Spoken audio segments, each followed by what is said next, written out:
अस्सलाम वालेकुम प्यारा दोस्तों।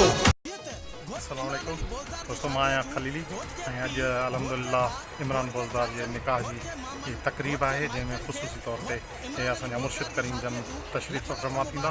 ऐं अचो त हलो तव्हांखे वधीक ॾेखारियूं।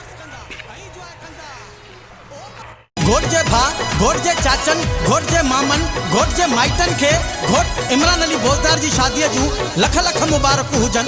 सब मिली हिन सॉन्ग ते रस कंदा ऐं एंजॉय कंदा। ओ बल्ले हथन ते मेहंदी लाए इमरान परणाया मां, सोहना सोहना मोड़ बधी गुलड़ा छटाया मां। हथन ते मेहंदी लाए इमरान परणाया मां, सोहना सोहना मोड़ बधी गुलड़ा छटाया मां।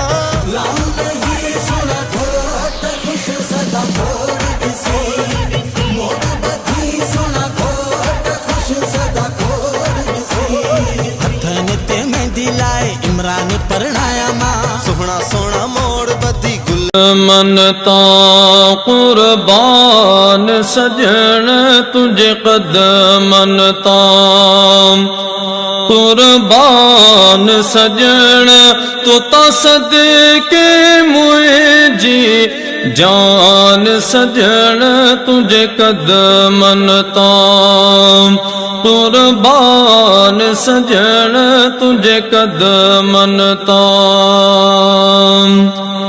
एक जान सधुम जान जहां छा है जो घोरा तुहें जे मथा तो घोरे जान्यू सारो जहां तो घोरे जान्यू सारो जहां तो कुर्बा थे जे कौन मकान।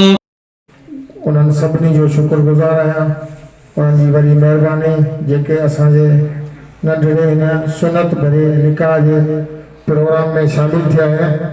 अऊज़ु बिल्लाहि मिनश शैतानिर रजीम, बिस्मिल्लाहिर रहमानिर रहीम। मुस्तफा जो शान शान शान में सजो कुरान मुस्तफा जो शान शान शान में सजो कुरान मुस्तफा जो शान शान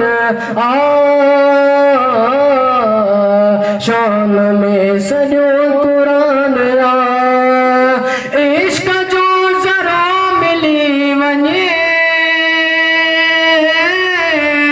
मोहब्बती मेलो मची वने जो अण ॾिठो ईमान शान में सजो कुरान मुस्तफा जो शान शान शान में सजो कुरान जो दुरूद पढ़ दो प्यार सा यकीन मिल दो यार सा। अऊज़ु बिल्लाहि मिनश शैतानिर रजीम, बिस्मिल्लाहिर रहमानिर रहीम। इन्नल्लाहा व मलाइकतहु युसल्लूना अलन नबी या अय्युहल्लज़ीना आमनू सल्लू अलैहि व सल्लिमू तस्लीमा। कबूल कयो। अल्लाह साईं हिन सॼे ख़ानदान खे पाण में इत्तिहाद ऐं इत्तिफ़ाक़ की नेमत सां मालामाल फरमाए। जवान जी चुकाई अल्लाह साईं तूं उन्हनि सभिनी खे बार रहण जी तौफ़ीक़ अता फरमाए। या अल्लाह असीं तुंहिंजा आहियूं। अॼु हिते जेके बि माण्हू मौजूद आहिनि उन्हनि सभिनी जी हाज़िरी क़बूल फरमाए। छटाया मां